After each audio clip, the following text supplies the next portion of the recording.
नमस्कार दोस्तों, मैं राजीव राज स्वागत करता हूं आपका अपने YouTube चैनल पिंगाक्स ट्रेडिंग में। दोस्तों, पेशेंस, परसिवरेंस और परसिस्टेंस यानी कि सब्र, दृढ़ निश्चय और किसी भी चीज को पाने की जिद, ये 3 P दोस्तों एक ऐसे 3 P हैं जो कि अगर कोई भी इंसान इन तीनों को जीवन में अगर अपना ले तो उसके लिए कोई भी रास्ता मुश्किल नहीं और कोई मंजिल नामुमकिन नहीं होती। चाहे वो उस इंसान की लाइफ की कोई भी दौड़ हो, कोई भी रास्ता वो चुने, पर इन 3 P's को उसने अपना लिया तो उस रास्ते की कोई भी हर्डल उसको परेशान नहीं कर पाएगी। और अगर मैं बात करूं स्टॉक मार्केट की, तो यहाँ पर पैसा कमाने के लिए दोस्तों इस P के साथ मैं एक चौथा P और जोड़ दूं अगर, जिसे कहते हैं प्रैक्टिस, यानी कि मेहनत। किस चीज की प्रैक्टिस दोस्तों? सिर्फ अपने चार्ट्स को बार बार देखते रहने की प्रैक्टिस, कोई भी एक स्टॉक या इंडेक्स को लगातार बार बार देखने की प्रैक्टिस। और अगर स्टॉक मार्केट में ये चौथा P भी इंसान की लाइफ में जुड़ जाए तो उसको दोस्तों 5वां P हासिल करने से कोई रोक नहीं पाएगा, और वह 5वां P है दोस्तों पैसा। जी हाँ,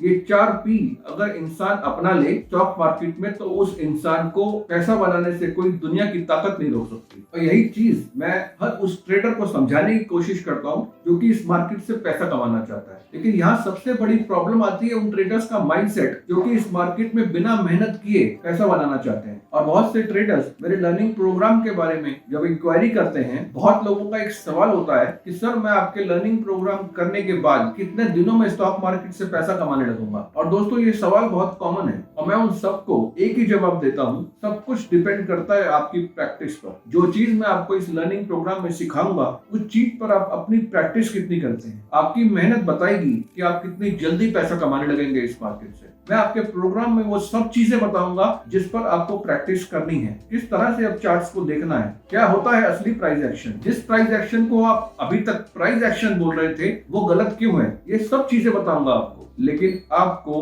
मार्केट से पैसा निकालने के लिए मेहनत तो दोस्तों करनी पड़ेगी। लोग 3 साल की ग्रेजुएशन और उसके बाद 2 साल की पोस्ट ग्रेजुएशन के बाद इस काबिल बन पाते हैं बाहर की दुनिया में जाकर कुछ पैसा कमा सके। और इन 5 सालों की अटूट मेहनत के बाद भी इतनी आसानी से नौकरी नहीं लगती, और कोई धंधा भी करते हैं उस बिजनेस को जमाने के लिए 2 या 3 साल लगते हैं, तब जाकर वो बिजनेस आपको पैसा देना स्टार्ट करता है। और ये सब हो पाता है आपकी मेहनत से। और ये सब चीजें जानते हुए भी लोग उन 5 सालों के कंपैरिजन में स्टॉक मार्केट को केवल 5 महीने भी नहीं देना चाहते। और वो 5 महीने भी आपको रोज दिन के 10 घंटे या 8 घंटे काम नहीं करना है। मैं तो आपको बोलता हूँ सिर्फ 3 महीने आप लगातार डेली का 2 घंटा निकालिए और चार्ट्स को स्टडी करना स्टार्ट कीजिए। और जो चीजें मैं आपको अपने प्रोग्राम्स में समझाता हूँ उन चीजों पर आप इतनी मेहनत कीजिए कि आपको जिंदगी भर स्टॉक मार्केट से पैसा निकालने के लिए फिर किसी और चीज की जरूरत ना पड़े। आज निफ्टी और बैंक निफ्टी में जब सेकेंड हाफ में ऊपर के रिट्रेसमेंट्स के बाद नीचे के डाउनफॉल स्टार्ट हुए, उस डाउनफॉल से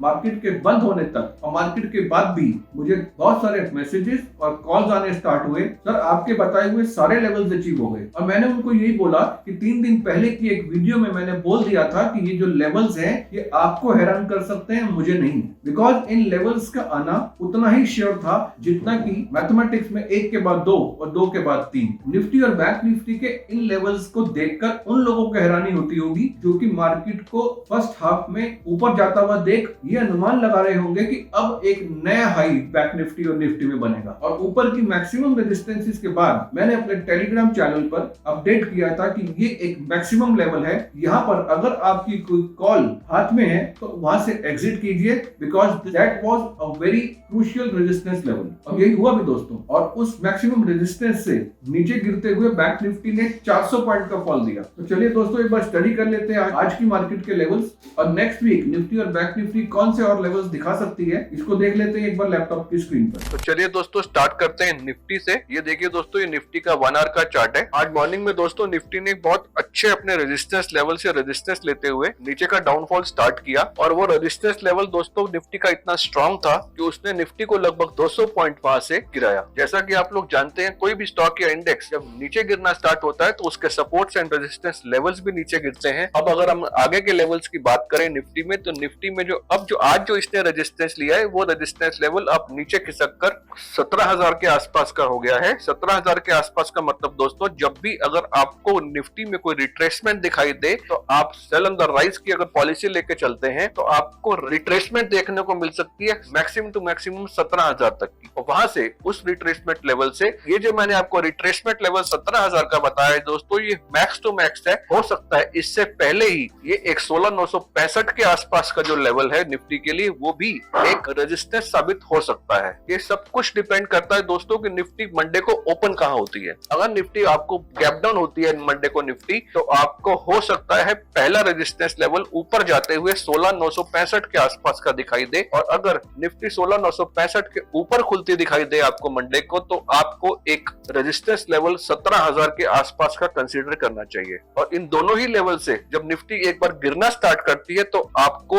नीचे के लेवल्स 16,885 के आसपास का देखने को मिल सकता है पहला लेवल। उसके नीचे ड्रैग करना स्टार्ट करती है निफ्टी तो आपको 16,840 के आसपास भी दिखा सकती है। तो चलिए दोस्तों एक बार बात कर लेते हैं बैंक निफ्टी की। ठीक निफ्टी की तरह बैंक निफ्टी में भी दोस्तों जो भी रिट्रेसमेंट लेवल्स हैं या फिर रेजिस्टेंस लेवल्स कह सकते हैं, उन रेजिस्टेंसेस को आप नीचे शिफ्ट होता हुआ देख पाएंगे। क्यों? क्योंकि अब जो बैंक निफ्टी के नीचे की क्लोजिंग के बाद जो रिट्रेसमेंट लेवल आज 39,765 के आसपास का था, तो अब ये रिट्रेसमेंट लेवल आपको 39,440 के आसपास का देखने को मिल सकता है। और इसी लेवल को अगर बैंक निफ्टी रिस्पेक्ट करती है तो आपको उसके बाद वहां से कोई बेरिश कैंडल मिलती है तो आपको बैंक निफ्टी फिर से 39,240 के आसपास देखने को मिलेगी, और दूसरा लेवल आपका 39,135 के आसपास भी देखने को मिल सकता है। और अगर बैंक निफ्टी आपको मंडे को गैप डाउन दिखाई दे तो दोस्तों रिट्रेसमेंट की वेट कीजिएगा। एक बार कोशिश कीजिएगा कि सेल ऑन द राइज की अपॉर्चुनिटी मिले, और वो आपको तभी मिलेगी जब बैंक निफ्टी